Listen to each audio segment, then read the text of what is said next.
Hello and welcome everybody. Thank you so much for tuning in today. This is Adam from Miller's Custom Guitars and the N+1 podcast. I am so grateful that you would tune in today.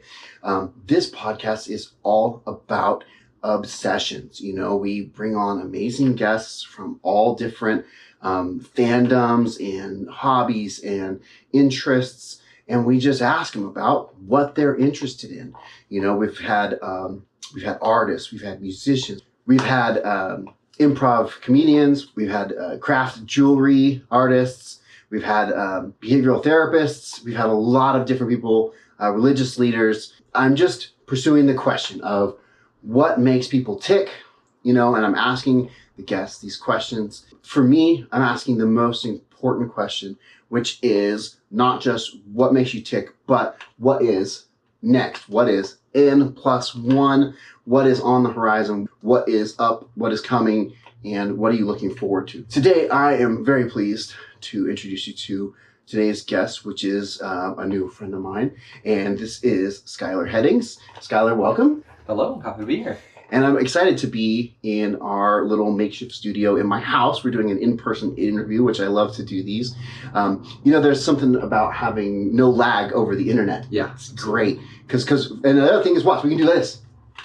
If you're listening on the internet, that was a high five. If you're listening on the audio podcast, you can't do that on the Zoom interviews, but that's pretty cool. But Schuyler is a person I've known for, I don't know, 3 weeks, 4 weeks maybe. And Schuyler is my personal DM.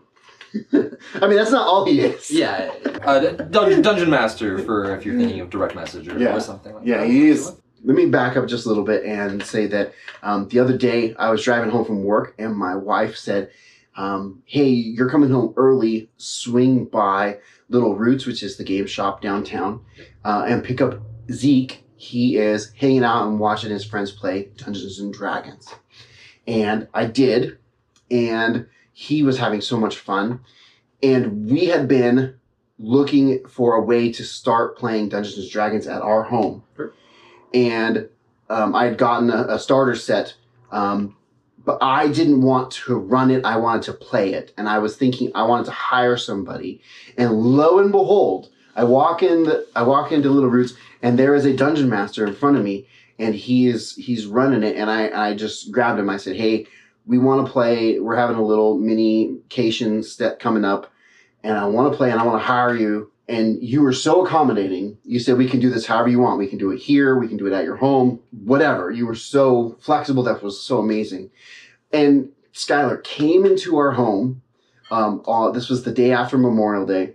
And he just ran Dungeons and Dragons for our family. It was lovely. He taught us how to play. And we all had a good time, even the family members that didn't think they were going to have a good time. Afterwards, I was like, Schuyler, let's talk about Dungeons and Dragons on the show, because the show is all about hobbies, passions, obsessions. And you told me you've been playing Dungeons and Dragons since you were 9. 8 or 9, yeah. 8 or 9. About 20 years now. So you're pretty invested by now. Absolutely. Can I ask your age? We edit these podcasts, so you can strike this from the thing. I'm 31. 31. I Okay. don't mind saying that. Yeah. So you've been playing Dungeons and Dragons for over 20 years.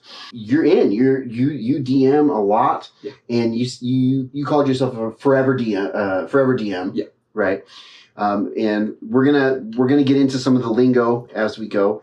A forever DM. How would you describe that? Basically, it means regardless of how many groups that you play with, every time you start a new game, you're pretty much going to be the game master, the dungeon master, every single time. Very rarely get the opportunity to play.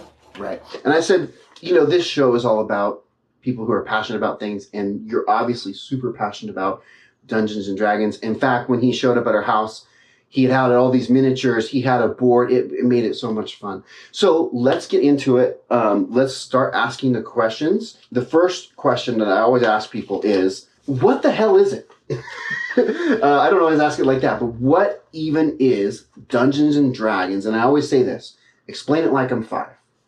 Well, I mean, it's acting with rules, I think or I love to describe it as playing cops and robbers with a rule book is really what it comes out to. Okay. Because, you know, when you're playing cops and robbers, you go, bang, you're dead, and then you go, wait, no, I dodged out of the way, and then D&D is taking that imagination, right? Like that role playing, that getting into the moment, and then putting you in an environment and attaching mechanics and a narrative to this improv, this make believe, this getting into a role.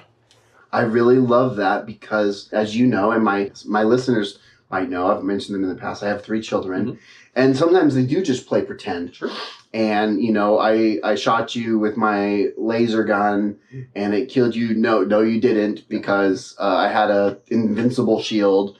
I love that it's basically that, but with rules and measurable. It's also the rules are like made up by someone else, right? Most of the time, you're using the Dungeons and Dragon rules, right? There's like a specific rule book that people follow, right? And so it's like nuh-uh, it's in the book. Yeah, it's almost like you have this impartial third party, right? Like you go, I want to hit the orc, and you go, well, you can't hit the orc. Why not? What?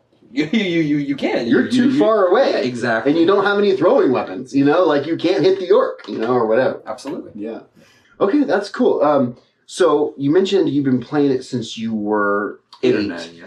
So tell us about that. How did you get started in it? And maybe tell us a little bit about your journey and how you got to where you're at right now. Sure. I mean, I was introduced to a couple of friends who were the children of my mother's friends in her theater company. She ran this theater company called Magical Acts Ritual Theater, which is telling stories of ancient mythology and religion, bringing these things to life. And some of these plays you might be familiar with, like Corpus Christi and Godspell and Oracles of the Living Tarot. Okay. Bringing ancient myths and stories to life. Where was this at? In the Bay Area. Oh, I grew up around like Berkeley, Oakland. That's cool. Sort of area. And I was going to say, that doesn't sound very Sonora. No, I mean, I will say when I first moved up here, I was surprised by how many playhouses there were up here. Like, with Stage 3 and the Island House. And we mentioned that on a previous episode. Watch the episode with John C. Brown. We talked about that. Yeah. I've known John Brown for a long time. Yes. He's a good guy. Great friend of mine. We had him on the show. It was one of my favorite interviews of all time. Small world. Yes. Well, Sonora's small. Yeah, absolutely. Sonora's very small, people. Absolutely. Yeah. So I grew up in a theater crowd, right? I went to the plays, to the rehearsals all the time, and then I met these guys who were, nerdy. We would hang out. We'd play Pokemon Stadium on the N64. Sure. You guys are familiar with that? Yeah. We played Magic the Gathering, of course. A very different game, 20 plus years ago than it is now. And they had a lot of the old rule books. Their father had grown up with the brown box and the red box, which is old lingo for any invested listeners. They were the original basic rules. So he had the brown box, the red box. He had the advanced player's guide. He had a lot of the second edition books. And we didn't know what we were doing. We just knew that it had all these beautiful pictures and these charts and monsters and rules for recreating characters from I guess Lord of the Rings had actually just come out, or was just about to come out at that point. Now that I think about it, 99, right? Was Fellowship of the Ring, right? So you get to remake all of these amazing fantasy characters, and we just started, goofing around, making up things, getting more kids that were involved either in the theater community that were part of this extended group of family almost, and I don't know. I was just always the one who was building the worlds and making the non-player characters and writing the stories and just coming up with things. I've always just had a knack for that sort of improv and just either making things up on the fly or I'm just always thinking about it. And at its core, you said it's playing pretend with rules, but Dungeons and Dragons, I feel like it's that, but there's so much storytelling. Absolutely.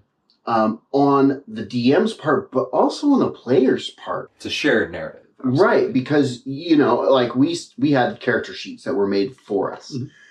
But the second the game starts, that character sheet that's written basically stops. And your character stops being that and it starts being some amalgamation of what the paper tells you is your history and how you're playing the character, right? Absolutely. And you're writing the story with the players. You're all writing the story, and the DMs. You're writing the story that the DM is producing almost. You're almost like the producer of the director and the producer, and and the you're also the editor. Like nope. Well, it's, during that session, I had described how a lot of people will write down their alignment. And alignment is, if your character is good or evil, or if they veer towards law or chaos. Right. And a lot of people will write down their character's alignment, or for these pre-constructed characters, there will be an alignment on there. And this kind of governs how your character will react to any given situation, whether they'll do things for money or glory or because it's the right thing, that sort of thing. I don't typically tell my characters to write down an alignment, as I said in that session. I usually say, leave it blank, roleplay your character how you think makes the most sense, and after a few sessions, I'll tell you what alignment I think your character has found. Yeah, you mentioned that, and I feel like that's more true to the real world, like if you're, it says that I'm lawful good, but I've been playing chaotic neutral, like all my actions have been chaotic, like what the heck are you doing, so whatever. So let's see, let me talk about some questions I had here. Sure. What are some misconceptions that you've come across that people have about Dungeons and Dragons? You've been doing this a long time. When you say, hey, I do Dungeons and Dragons, I DM. What are some misconceptions that you've come across? The misconceptions have certainly evolved a lot. If you would ask me that question 5 or 10 years ago, the answer would have been really, really, really different, because D&D has become, if not popular or mainstream, it's certainly more acceptable now, right? It's just another hobby that people do, right? It's just a game that people play. Sure. It involves a little bit more, personal involvement with you and your friends, and there's all this acting and writing and preparation that goes with it. But I mean, of course, Critical Role, The Adventure Zone, Dimension 20, all of these podcasts, shows, and whatnot. And of course, with it showing up on Stranger Things, which got really popular. I was going to ask you about some of those things in a minute. For sure. Yeah. So with that, D&D has certainly become more into the limelight. The whole Satanic Panic thing, you'll see echoes of that here and there. You'll see ghosts of these dark days here and there. Probably one of the biggest modern misconceptions that will happen is people will ask me, oh, so do you dress up in costume and, strap on swords and go out into the woods? That's the Ren Fair, man. Exactly. No, that's the wrong thing. No, we're typically sitting around in, a game room or a basement. I've actually gamed in my friend's mother's basement before. That was our weekly. You were that person. Absolutely. It was a nice basement. But I'd say oh, gosh. The biggest misconception is simply that, I mean, we're no longer seen as much as sweaty, smelly, socially unconscious nerds anymore, right? Like just anybody could be a person who plays Dungeons and Dragons. It's not... I feel like that's a like a stereotype that's kind of been shaken away a little bit, right? You're still nerds. Yeah, absolutely. Right? But like you said, like you're not like basement trolls. Absolutely. Right? Yeah, I think that's fair, right? You mentioned that the growth of Dungeons and Dragons, I would say especially the last maybe 10 years, maybe 15 years, maybe the last even less than that. You mentioned some shows, there's Critical Role, Dimension 20, Son of a Dungeon. There's all these shows. Heck, like you mentioned, Stranger Things has brought Dungeons and Dragons really to like the social conscious of the people. Absolutely. Where when I told my coworkers that over Memorial Day break I was going to be playing Dungeons and Dragons, not one of them was like, "What's that?" Yeah, exactly. Right. They were like, some of them thought that was lame, some thought it was cool, some thought that sounded like fun, but not one of them was like, "Huh? What's that? D&D, huh?" So what do you think, do you have any thoughts onto what also may have helped the growth of Dungeons and Dragons? Do you look back and think of one maybe specific thing that maybe helped to launch it, or? One specific thing that helped Dungeons and Dragons? Well, mentioned it earlier, I would definitely say that the Lord of the Rings trilogy, to be perfectly Really? honest. I would say that's an absolute, because so many of the fantasy movies that we had throughout the 70s to 90s, pretty goofy, pretty dorky, pretty over the top. And the Lord of the Rings portrays it as beautiful, magnificent. Right. It's super cool to be this sword swinging hero, but also it very much feels like a D&D game in some ways, in that you also have the wisecracking, quips and jokes, sprinkled here and there. Well, and also, you know what I feel like Lord of the Rings did? I feel like it validated the nerds. Sure. Right? How many people, you could tell people, because I read The Lord of the Rings so many times. I read it, I think, 4 or 5 times. And, I was a book nerd growing up, right? And, I read Dune 20 times. Wow. It was my favorite book of all time. I read Dune 20 times. And so you would read Lord of the Rings and you would tell people, man, I love Lord of the Rings. And they go, huh? What? Reading? Fantasy? Which fantasy's in like a revival right now. I had someone come on and we talked about Brandon Sanderson's Cosmic. 100%. Right? Yeah. 20 years ago, you said fantasy. Heck, if you said comic books, right? You were, what the heck are you talking about, right? But then you had this piece of media out that was so good and so strong. It didn't matter. Right, it didn't matter. They were just damn good movies. Absolutely. I mean, The Return of the King won Best Picture. Uh-huh. It's just hands down. It's just a great movie, right? It kind of validated the nerds. You could say, "Oh, my favorite movie is Lord of the Rings," and people go, "Yeah, that's a great movie." And then I think also helping that D&D, so much of it is inspired by or based on absolutely. Or has the roots in Lord of the Rings. Basically, all fantasy is inspired by Tolkien, right? Absolutely. Or, and if they say they're not, they're lying. Right? But by Tolkien and the other writers of that time period, for sure. But many of them took a leaf out of Tolkien's book, right? And I feel like just for example, Sanderson, who's not writing Tolkien fantasy. It's like Cosmere and, like magic plate armor and shooting coins with magic. More post-apocalyptic fantasy than anything. But I also feel like that's a choice. He's like specifically not writing Tolkien-esque fantasy. And that is like even showing how much he's affected by Tolkien, like when you step so far away from it. So I think that's a really good point that you have about the Tolkien stuff. Also, I think a big part of it, as far as this cultural phenomena, is that the Lord of the Rings movies, being just commercially and universally beloved, successful movies, brought a lot of the tone and language into the common usage. Sure. Even if you didn't watch them, suddenly you probably know what an orc is. Right. You probably know what a Dark Lord is, right? Like that kind that just slowly snuck into the modern vocabulary, of course, in the late 90s, early 2000s. You just, and if you pictured an elf, there became this time period when you didn't picture a Santa elf or something like that. You pictured tall, graceful, long flowing hair and a bow in a forest, right? That just became almost overnight, right? And that's only about 23, 24 years old. To me, elves are still short. Sure. I like not like Santa elves, but not the Tolkien elf, not the Lord of the Ring movie elves. I mean, I was like, why are they so tall? But whatever. But anyway, in my headcanon, they're short also, but whatever. I think in older editions of D&D, for the most part, they're between like 5 feet and 5'5", something like that. Yeah, that's a great answer. Thank you.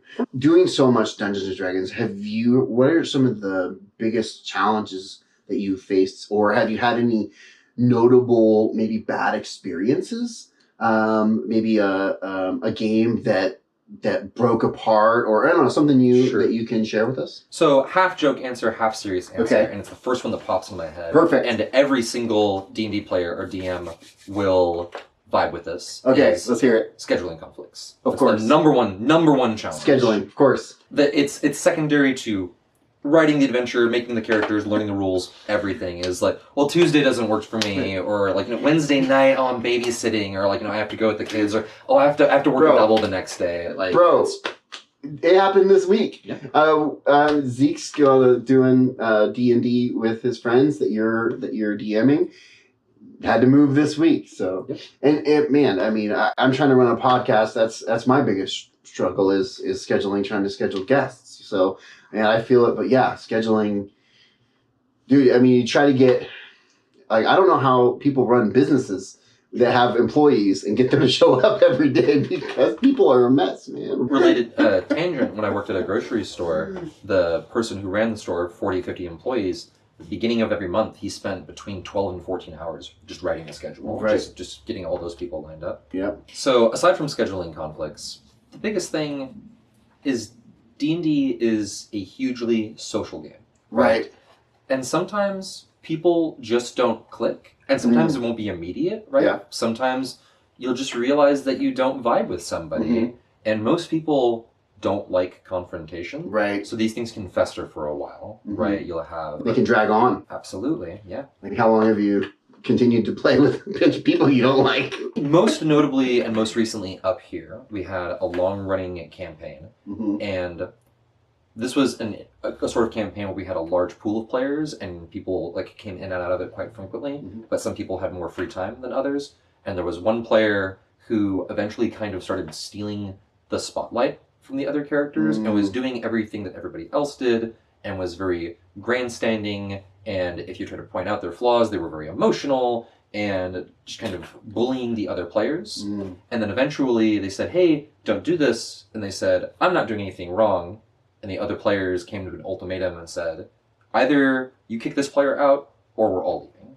I was like, well, I mean, that's just unfortunate, but we've talked it out, and I know which decision I have to make if I want to keep the campaign together, right? Wow. Yeah, and so and it might sound dramatic, especially from an outside perspective, but the thing is, to keep a group together or to keep, a large group of children, teenagers, adults happy, sometimes you just be like, hey, we just don't want to play with you anymore, right? Like, you're just being kind of a jerk. You're being kind of a wangrod. Yeah, it's one of my slogans is "Don't be a jerk." So I'm all for that.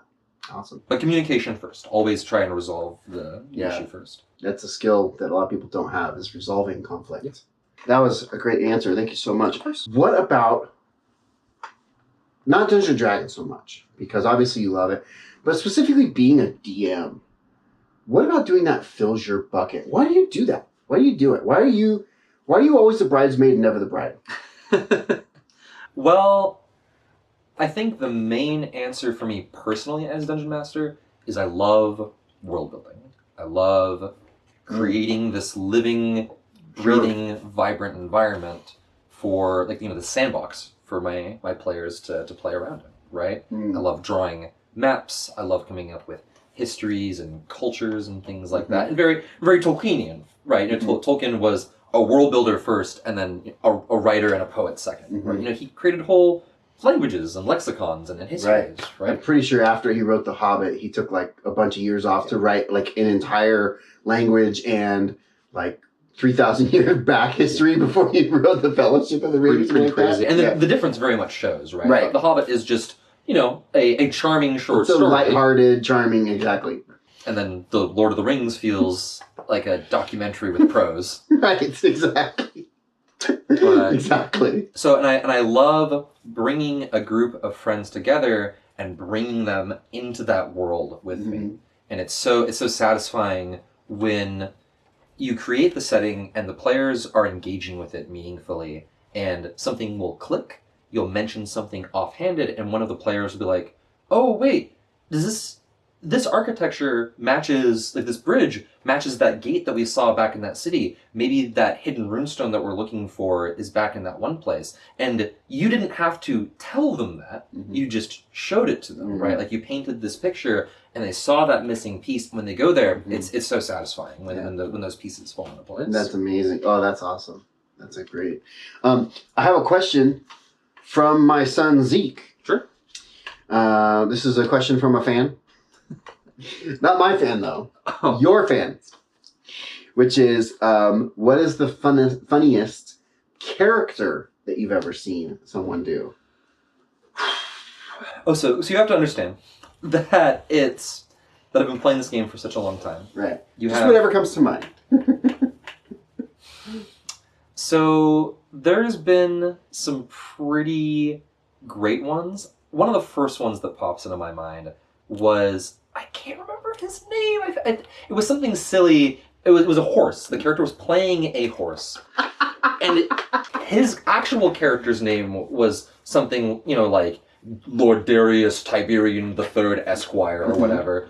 But his character had been a paladin who was killed, and then he got brought back to life as a horse, right? And he couldn't talk or anything. He was just trapped in a horse body. And somebody called him, Biscuit or Philly or whatever, and he just followed the group around, and another character rode him into battle. And occasionally his character would miraculously heal, or he'd hit things way harder than he should have, or his horse would trample over things, or his horse would jump over possible gaps. So he thought that his character was like the chosen one, basically. He just got really full of himself and enamored with how amazing it was. And while his horse was just silently, suffering in the background, right? Because he was the actual hero doing all of the heroic things. No, that was a delightful. So was the person on his back, was that an NPC or that was another character? Oh my gosh! So they were going along with it. Yeah, out of character, they both knew what was going on, but in character, he was just a human fighter or whatever who could do all of these amazing things. That's amazing. The coordination between those two players. That's awesome. No, great story. When you have these paired characters that work together like that, you can have some truly memorable stories. Do you have something that you might consider the Schuyler Heddings signature move? Like something that maybe, like if someone's played a couple of your games, they know that Schuyler's going to bust out. As far as signature move, okay, so any veteran Dungeon Master will tell you that the tools and tips and tricks of the trade are things that they've borrowed from other DMs and other games and have just accumulated this arsenal over time. Dude, I'm a musician, right? So there's nothing new under the sun, right? So there's no such thing as original music. We beg, borrow, steal to amass what we consider as our own particular style, which is an amalgamation of everything else. So having said that, what did you steal? A slight variation of it, and that's the thing. You will always try to when you borrow something, you try to improve, right? Sure. You try to innovate and build off of it. One of my two favorites. One is a trick that I use for coming up with fantasy names on the fly. There's nothing so worse as a character going, "What's the name of this farmer?" And you go, Steve, right? And that's a joke, right? An in-game, an in-joke amongst Dungeon Masters. Every NPC is named Steve or Bob or George or whatever. So my trick is I look around the room and I find any object, preferably whose name is 2 syllables.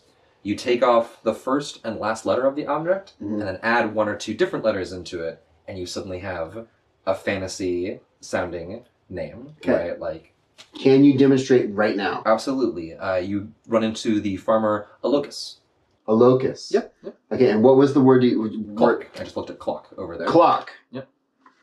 You did that so fast. Absolutely. Well, I mean, I've done it thousands of times at this point. Like the word clock, C-L-O-C-K, so you added an A, and then after the C, you added a U-S. Yeah.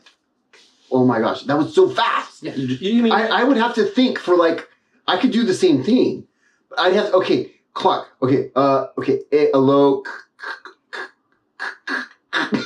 my brain breaks. Wow, that was so fast. And the trick in making it sound elegant is you don't make it too complicated, right? Like you see, if you see a guitar, I was like, oh, that's going to come up with some kind of really weird name. But I see a paper towel over there, so we just have a guy named Loven, right? We scrunched the W together, we moved the L onto the beginning, and then we added an N on the end, right? Loven. That sounds like a oh my gosh, you are blowing my mind. I can't.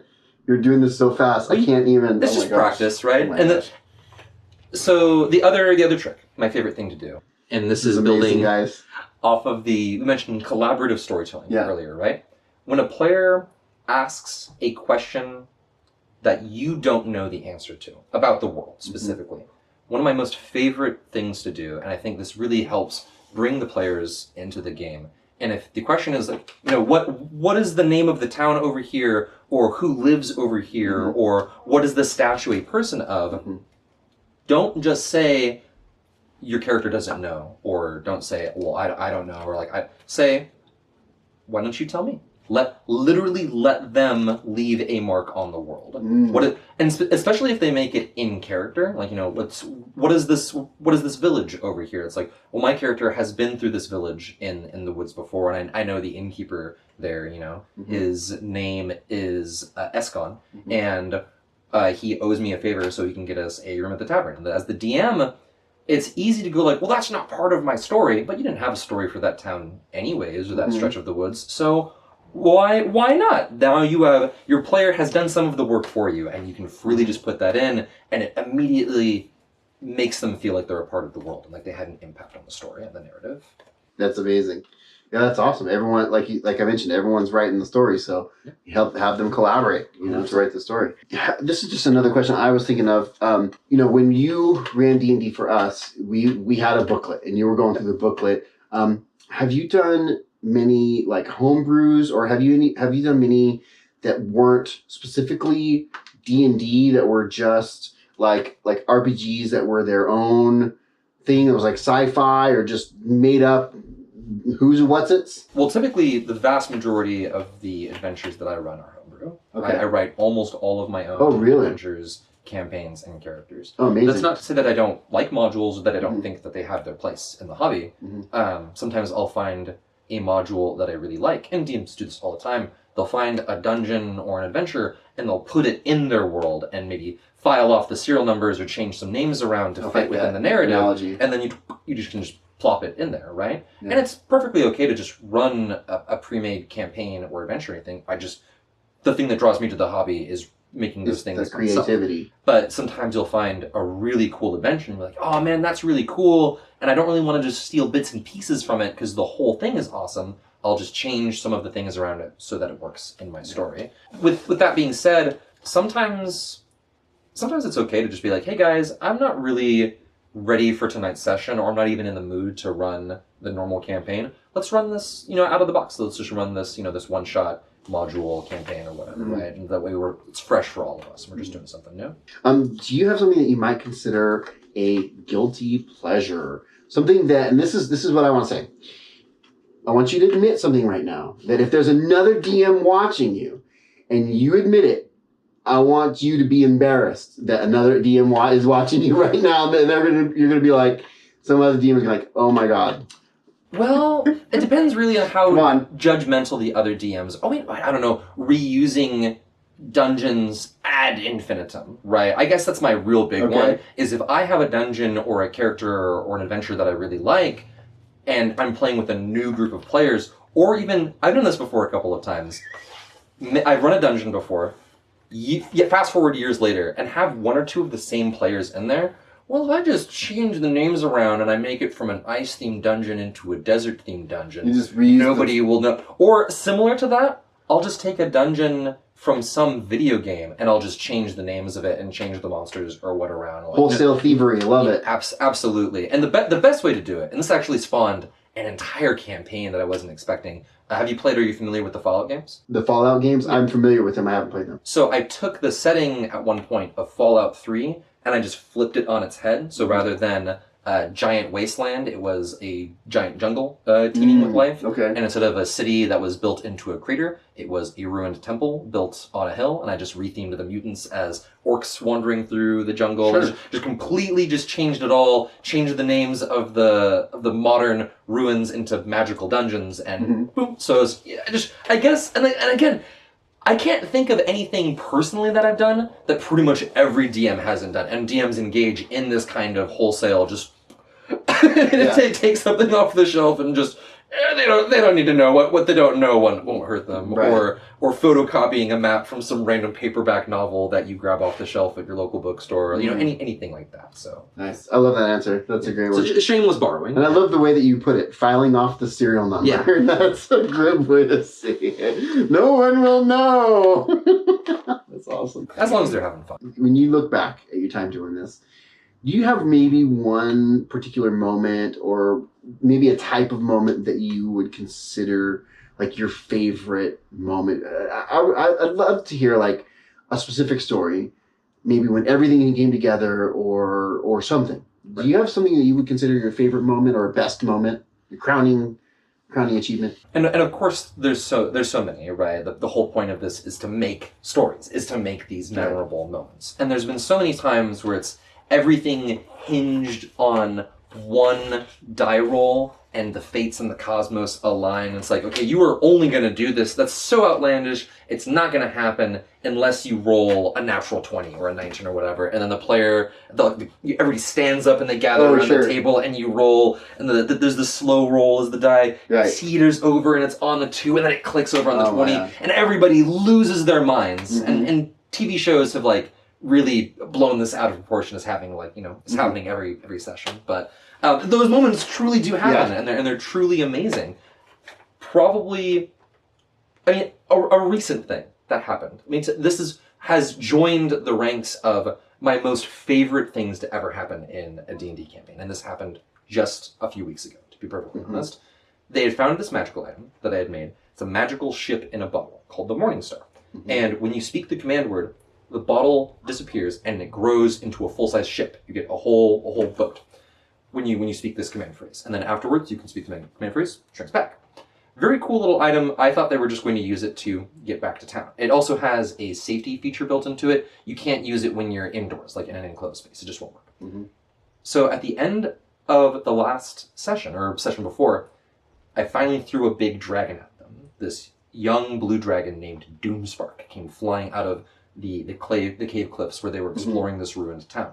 And as they were exploring the town, they had found these ballistas on the roofs of several of the buildings and signs that the town had been attacked by a flying monster at some point. And they kind of slowly pieced it together, and the party scattered to man the ballistas as the dragon was flying around and doing horrible damage to them.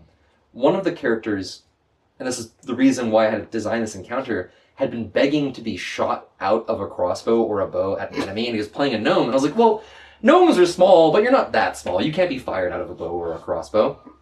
So when I describe the ballistas, his face lights up and he gets so excited. And he's like, Bear, shoot me at the dragon. And this isn't even the best part. So he shoots the gnomish rogue at the dragon. He lands on top of it and he's, stabbing and riding the dragon around as it's flying. Get off me, you pesky little rodent, as he's shooting lightning at the adventurers. And then finally, the person who's playing our goblin fighter, who's been an amazing player this whole time, he gets this big grin on his face. And he's like, okay, everybody distract the dragon, keep it busy, but make sure that it comes closer. As he goes onto one of the ballista and he goes, Schuyler, I want to strap that magic ship in a bottle that we got onto the ballista bolt. I wait until the dragon is as close as possible, and I fire the ballista bolt at the dragon's face, and then I scream the command phrase for the magic ship in a bottle as it's flying at the dragon. Oh my god. And I'm going, oh my god, that's... Okay, roll a hit. If you roll... You need to roll like a 15 or better for this to hit, because it's really throwing off the trajectory. He rolls, it's a 16, right? So this ballista bolt flying through the air, he screams the command word, forward unto dawn!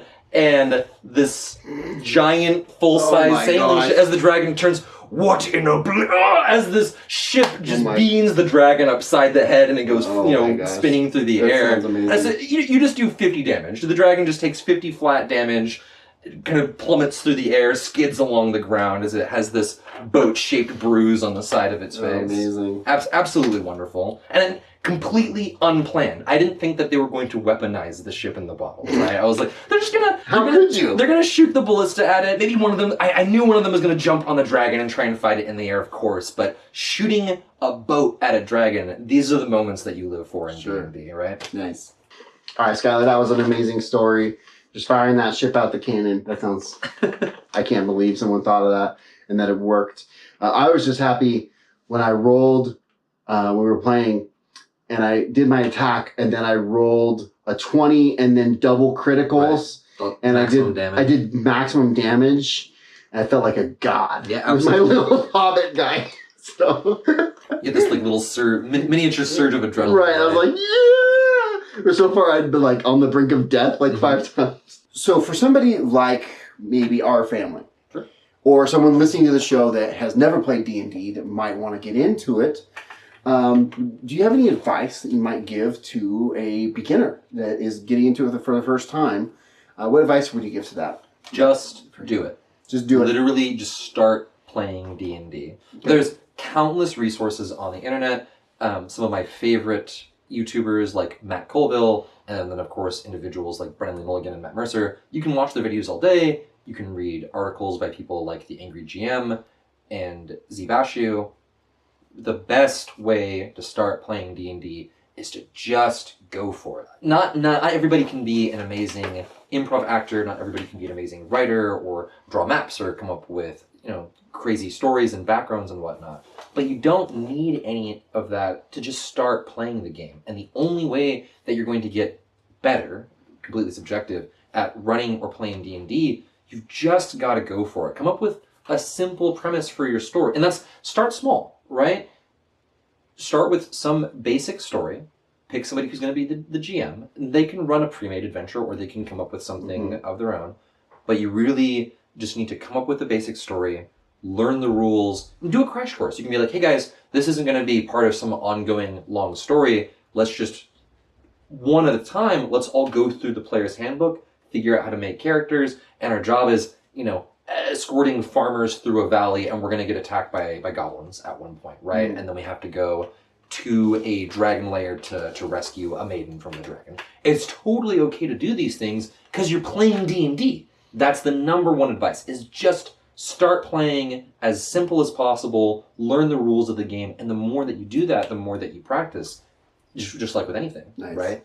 Well, and how many times have we had guests on, and they said, just start, if it was acting or improv comedy or, so many things. They said, just start, therapy, just start, if you need it, just start. And read, absolutely. Like, as far as playing and running and writing for Dungeons & Dragons, just read so much. Just keep reading books, read documentaries, read things about history, about nature, about animals, about poetry. Just fill your brain with vocabulary, right? Just learn words. Go through a thesaurus, go through a dictionary, read the backs of cereal boxes, anything. Just fill your brain with words, right? Because you're going to need to spit them back out at some point. Nice. Now, what about, so that's advice for a beginner. So let's say you've been playing D&D and you've been toying with the idea of actually running a game and being the GM or DM. And this is going to be your first one, what advice would you give to that person? To the Dungeon Master specifically? To the first, this is the first one. Figure out a day really nail down. Pull down the calendar. Figure out that, and not every group can play every week. Sometimes people play bi-weekly or monthly even, or even rarer than that. But my main advice to Dungeon Masters specifically, I could talk literally about just advice for Dungeon Masters all day. It's one of my favorite things to talk about. It's about running the game. But the number one advice that I can give to Dungeon Masters is learn when to say yes and learn when to say no. These are very important things that you need to learn quickly and that you need to master. And that when you're starting as a Dungeon Master, in my opinion, it's better to say no more often than it is to say yes. And is it like, can I play a Minotaur Battle Mage? No, you may not play a Minotaur Battle Mage. We're all playing with, you can be a human fighter, right? That's what you can do. Or can I attack the king? Well, technically you can do that, but because it breaks with the story that we're all telling together and the other players are having fun not being murder hobos, no, I'm just not going to let you attack the king. I have a hard rule in my current kids game that I'm running at the store. Whenever they try to attack each other's characters, I go, nope, you can't do that. But it's like, he did this thing that annoyed me. I don't care. You're just not allowed. No player versus player combat in this game. You can accidentally damage each other. You can steal potions out of each other's pockets in the middle of combat if it makes sense. But no, you can't fight each other. And I think this isn't that kind of game. Exactly. Setting boundaries. With any kind of social setting, right, is communication and setting boundaries really, really important. This is why most people suggest that you have a session zero for most campaigns. You say. So you talk to us about that. Can you just, if you've never heard that word before, like I hadn't 2 weeks ago, tell us what a session zero is. A session zero is when you sit down and you determine who the Dungeon Master is going to be. Usually this is already settled ahead of the time because somebody's usually the forever DM. It's always you. So you sit down and you figure out, hey, what kind of game system do we want to run? There's so many other tabletop RPGs than Dungeons & Dragons. What kind of system do we want to do? What level do we want to start out? What kind of tone do we want for this campaign? Do we want this to be classic heroic fantasy? Do we want, kind of film noir detective? Do we want survival horror? Do we want gritty post-apocalypse? You decide on your tone, and your power level, what level we're going to start at, and is this going to be more mature or more childish, more carefree? And then you can start talking about, okay, either this is the world that I have prepared for this sort of thing, or let's talk, let's shoot some ideas at each other, and I'm going to spend the next week writing up the first adventure or two and some basic notes about the campaign. But while I'm doing that, how do your characters know each other? What kind of character do you each want to play? Well, I haven't played a healer in a long time, so I feel like playing a cleric or a medic or a shaman or whatever. And I haven't played a tank in a long time, so I'm going to play a barbarian or a soldier, etc. You can all start throwing ideas of how your characters know each other or why they don't know each other, how their characters are all going to meet. And in our last campaign, that when we did our session 0, we did a because we didn't want to do the whole you start in a tavern thing. So I introduced how each character arrived in the town, gave them a brief little encounter or scenario, and then, without using any dice or character sheets or anything like that, said, okay, here's the first few jobs that you do for this crime boss in this town, actually kind of get your feet wet and learn a little bit about the town and the campaign setting. And then when we started our first actual session, the characters all knew each other, they knew who they were working for, things about their characters, and they could just immediately get into the actual meat and potatoes of the game. That's a really interesting way to do it. I like that. That's really interesting. So, that's an awesome answer. Thank you. We have a segment on this show that we try to do in every episode. We don't get to succeed in every episode, but it's called Let's Get Into It. And I think you're the perfect guest for this segment, because what we try to do is whatever topic we're talking about, we try to do that topic for a couple minutes. For example, when Courtney Pong came on, we did an improv game. That's one of my favorite examples. That was a great example of Let's Get Into It. When my friend Gabe Peterson came on, he fed me scotch. And I only drink Diet Pepsi. So that was an interesting experience. I am not a drinker. So I was hoping that you could, as a DM, run a very short, this is a 1-hour podcast, and we're already an hour in, probably. Just a couple minutes worth of Dungeons and Dragons. And I have some good dice here if you need me to roll anything. Let's get going. Oh, God. Yes. Here, I'm going to take a photo of this, but he gave me that's not going to work. I'll take a photo later. We'll put it up on the board. I made a teeny tiny, very basic rules character sheet. So he made me a character sheet, which is, it's Aranel, half Elven Bard, hit points 9, AC, what's AC? Armor class. Armor class is 13, sword +4 melee, dagger +4 ranged, potion of healing, 10, lockpick? No, lockpick. Lockpick. Ghost sound, silent image. And those are magic spells? Those are your spells. Those are spells that you know. We're okay. Okay. So Aranel is exploring the ruins of Brookmere, the old elven homeland in the forest of Tarnal. As you are going through the ruins, you are seeking out a goblin captain who rules over this part of the ruins, a loathsome creature by the name of Bogno. As you are making your way down a corridor, you hear a strange, grumbling, rasping sound to your left. As you peer around the corner, you see a guttering candle flame illuminating a room with 2 doors. One door is directly ahead of you, and it looks pretty impressive. It's ringed with skulls and totemic fetishes that might be used by a goblin warchief. To the right is a sturdy oaken door. Sitting right next to the door is a green-skinned creature in ragged scrap and mail armor, leaning back against the wall with his helmet sliding over his eyes. He scratches at his hairy chest. He seems sound asleep at the moment. He has a spear propped up on the wall next to him. He's definitely supposed to be guarding these doors, but... What does ghost sound do? Like mini spells in this game, it kind of does what it says on the tin. Makes a ghost sound. And it doesn't have to be like, woo, but it could sound like a lion roaring or a chair scraping or something. And silent image? Creates an illusion of something, anything roughly human-sized that you can think of, but it can't actually interact with anything, and it can't make any noise. Okay, so nice door, scruffy door, guarded by someone allegedly sleeping. Yep. Or you could just keep going. There's just a hallway that you could keep going deeper into the dungeon. Can I sneak past sleeping dude? Absolutely. Yes. So I sleep past the sleeping dude. You creep across. You are a half-elven bard. You are a relatively stealthy individual. Your soft moccasins kind of go over the worn dungeon tiles. The room definitely seems like some sort of guard room. You do see a set of tarnished keys hanging from the goblin's belt as you creep past him towards the more fancy-looking. But he's not guarding the fancy door, actually. He's just guarding the sturdy-looking door. Mm.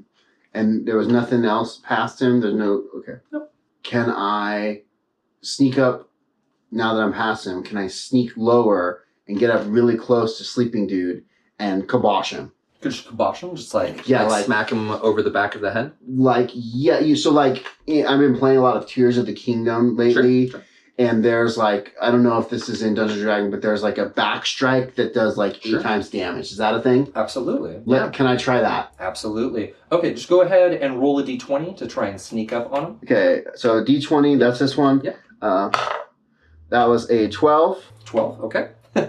Absolutely. No, you sneak up behind him.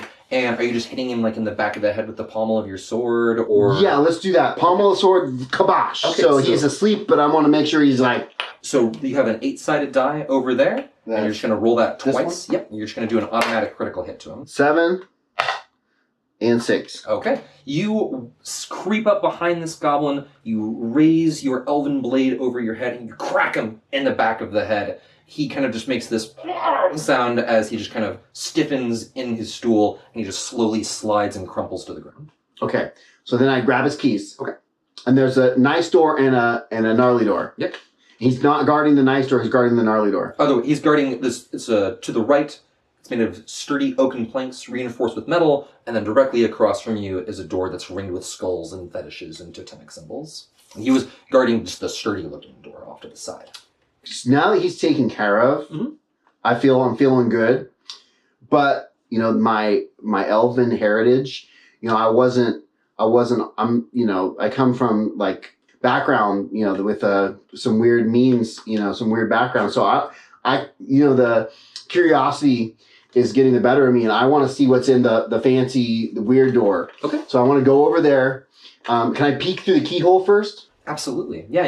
You lean down and you press your eye against the keyhole. Okay.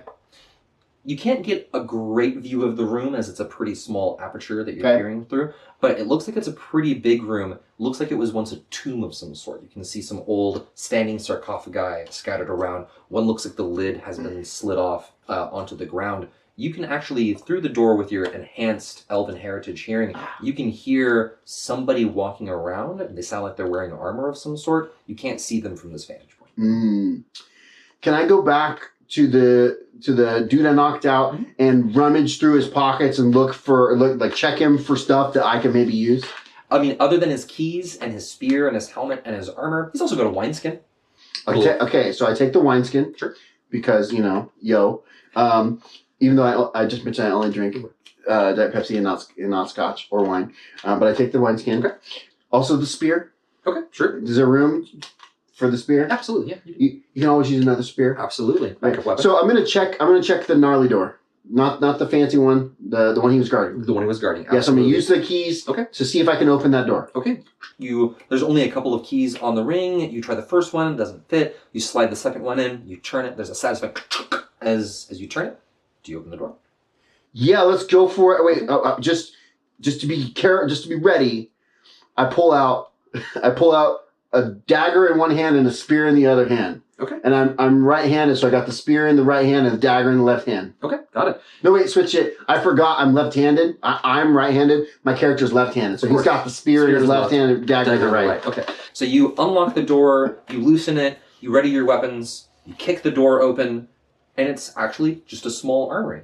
There's a handful more of crude carved goblin spears along one wall. There's a few rusty goblin knives stacked on the other. But most notably, there's a beautiful elven longbow. Seems to be a captured trophy on the right wall. Yeah. And then on the left, there is a green shield with a white tree on it. So I definitely want to take both of those things, the elven longbow and the shield. Okay, pretty bulky for your slender frame. But yeah, so I'm gonna drop my spear. I don't need the spear now that I got the. And no, is there arrows? Yes, there's not very many. There's only like 6 arrows. So I got the bow and the shield. Can I move things around to see if there's anything underneath? Like maybe hiding underneath? No, there's just some basic other supplies like ropes and nails and things like that. Just kind of a storeroom kind of armory. Nothing so now I have the bow. Yep. And I have the shield. So now I'm gonna go back and I'm gonna check that other door. I'm gonna check the keys on the other door. You rattle around with the keys. You don't actually think it's locked. Okay. So I'm gonna get my bow out and prepare, and I'm gonna open that door with my bow prepared in case there's a bad dude. It's a relatively large room. There's 6 standing sarcophagi. Most of them have been opened, but the one in the very far end of the chamber has not been opened. There's memorials and friezes carved into the walls. This was once some kind of holy resting place of your people, but it's been desecrated by the monsters that are living in it. Those monsters. On the left side of the room, curled up on the ground, is a huge wolf. There's a massive, half asleep wolf of some sort. However, it has a horrible gouge on its left arm. It's very badly hurt, and it's just kind of lying there, kind of growling and whimpering to itself. Just kind of doesn't seem happy. On the other side of the room is a hulking creature, green skin, wearing ragged fur and hide armor. He has a cruelly curved sword in one hand. His other arm is encased in a rusted metal gauntlet, and he is currently trying to push the lid of the last sarcophagus out of the way. He does not seem to have noticed that you opened the door yet. I'm gonna sneak over to the wolf. Curls. Okay, I'm gonna give the wolf my potion. Okay. And heal the wolf while petting it, going, good boy, good boy. Absolutely. Good boy. Good. Nice wolf. Nice wolf. So you're going to make a charisma check with advantage, which means that you get to roll twice and take the higher result. Of which one? You should roll the d20. So, here we go. So that's a 14. That's a 15. Okay, cool. So you lean forward, you pour your healing potion onto the wolf's injured arm. Its ears prick up, and its eyes kind of widen in surprise as it kind of whines as the wound seals up, and then it looks over at you as you're petting it and you're quietly hushing the wolf, and it licks your face a little bit, and just kind of like its tail begins to wag as it perks up. I had some beef jerky in my pocket. You didn't know, so I had to just give him the jerky. Just in case? Yep. Absolutely. Yeah.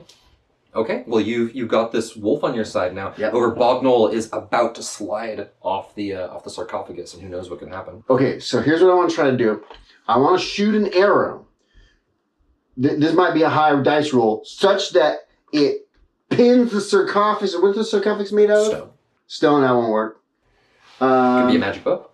Is it a magic? Can I check if it's a magic bow? You're pretty sure it's magic. I want to shoot a magic bow such that it pins the lid of the sarcophagus closed with my arrow. Okay. Do you want to try to pin his hand to the lid as well, or you're just trying to keep this? I'm just trying to keep it closed. Like, bro, you don't know. I'm not yelling. Okay. Because I'm so shit. But in my mind, bro, you don't know what's in there. You don't know what you're going to unleash.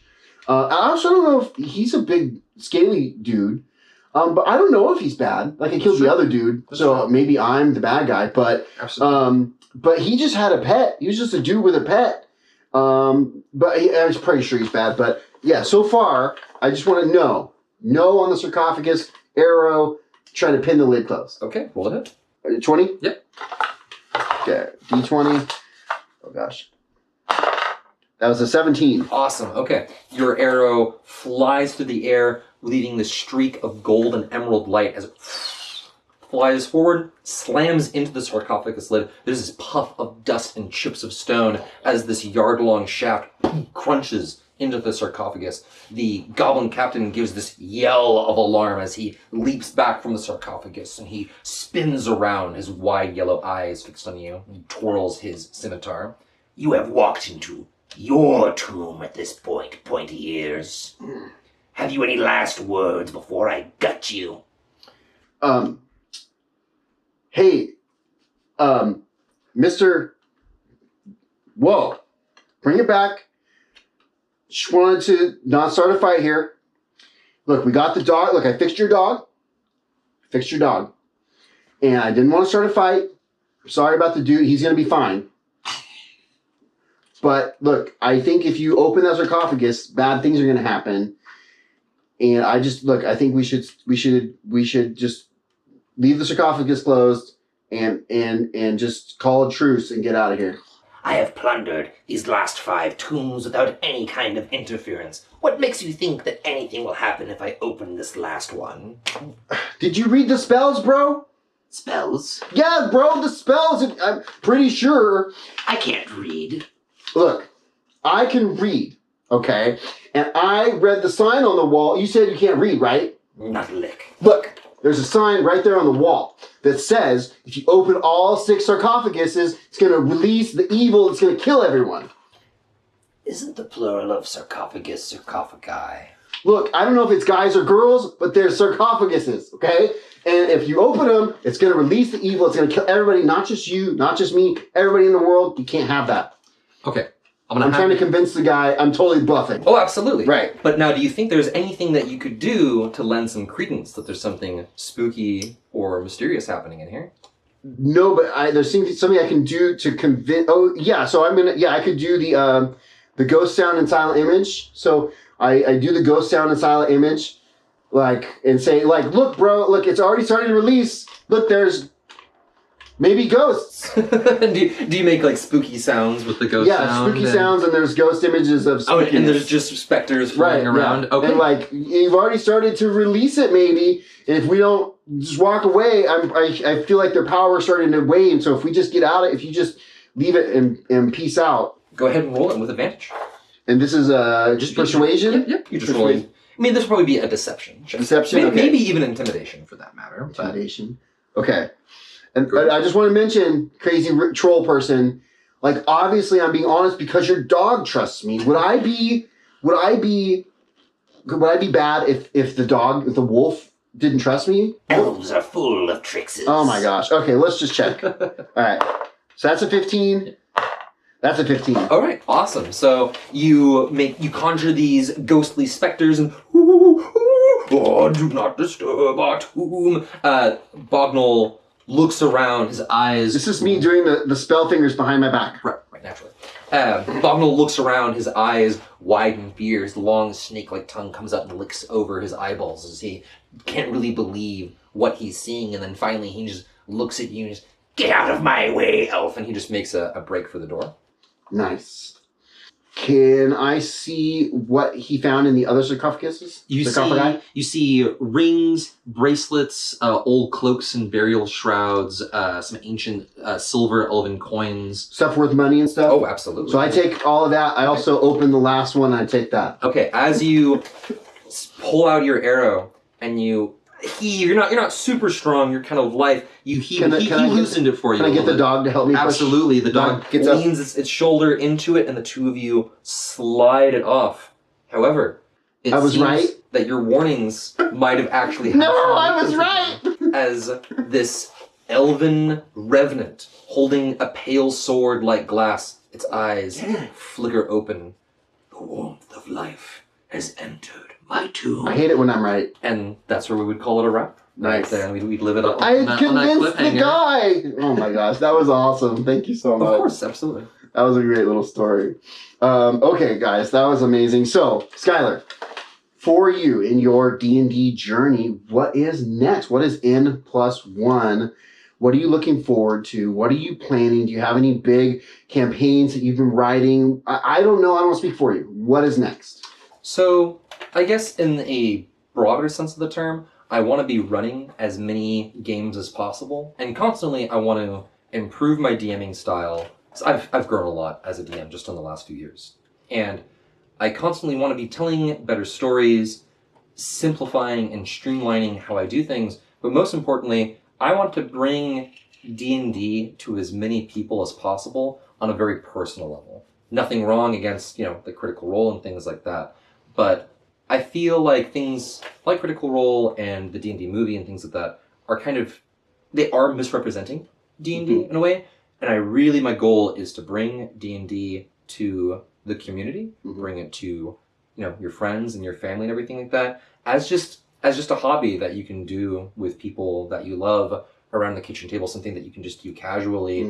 I would love it if more and more people just knew the basics of how to play the game, and it's something that you could... I love that there's a simple version of the game where you walk up to the counter at your local store and you go like, hey, let's do this. Let's play D&D for 5-10 minutes and just roll with it, right? I want D&D to be just something that is a casual, fun hobby for everybody. Yeah.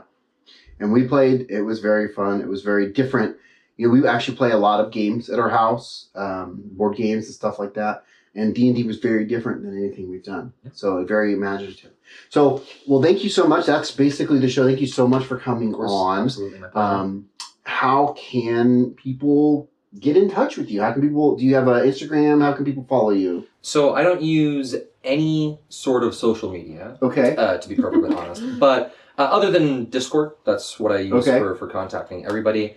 You can also... Do you know your handle on Discord?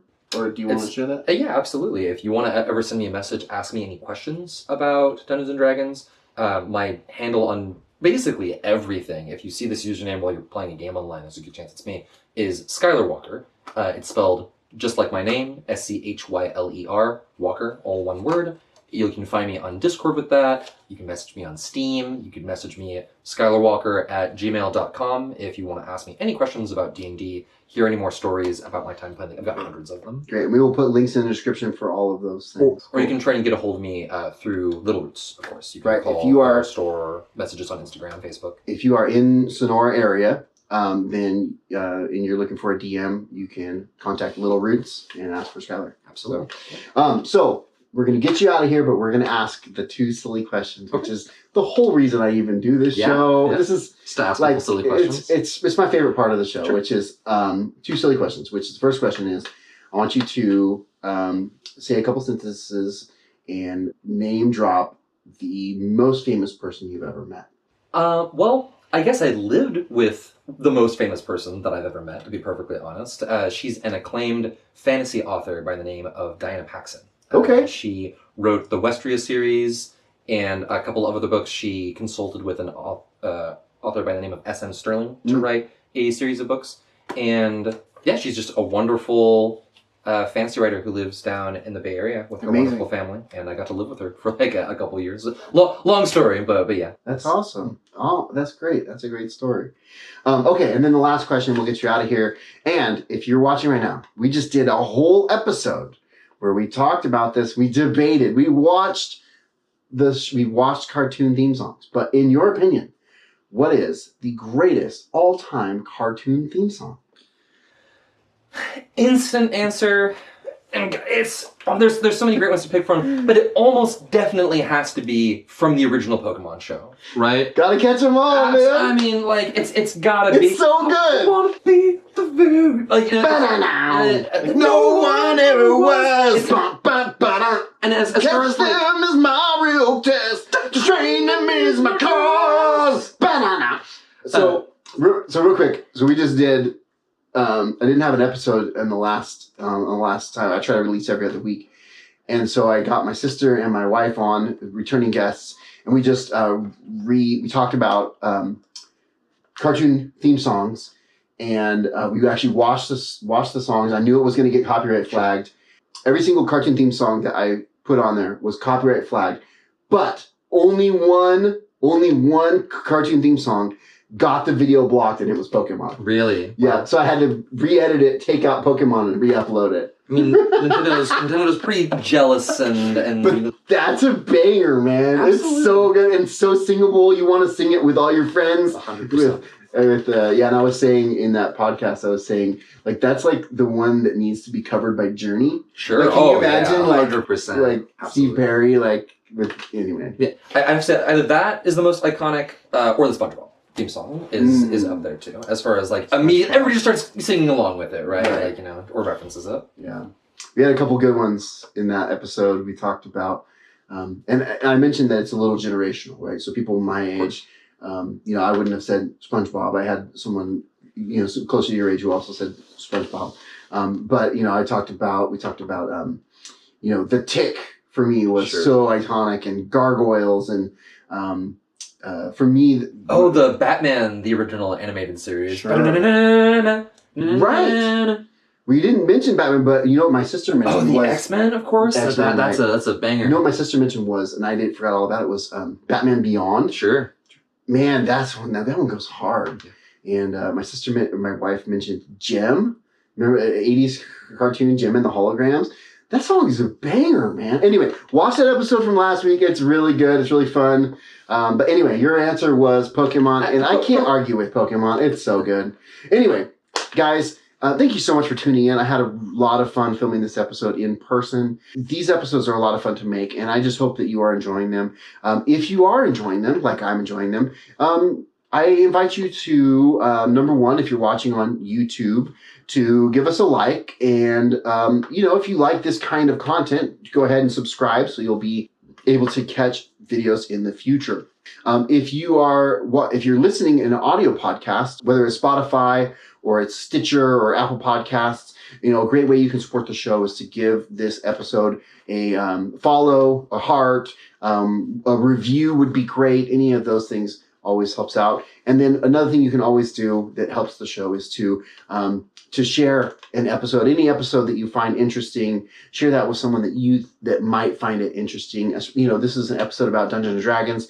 Send it to a friend who has been interested in Dungeons and Dragons or who plays D&D, and they might enjoy this episode. And the last thing I wanted to mention is that we have a Facebook group.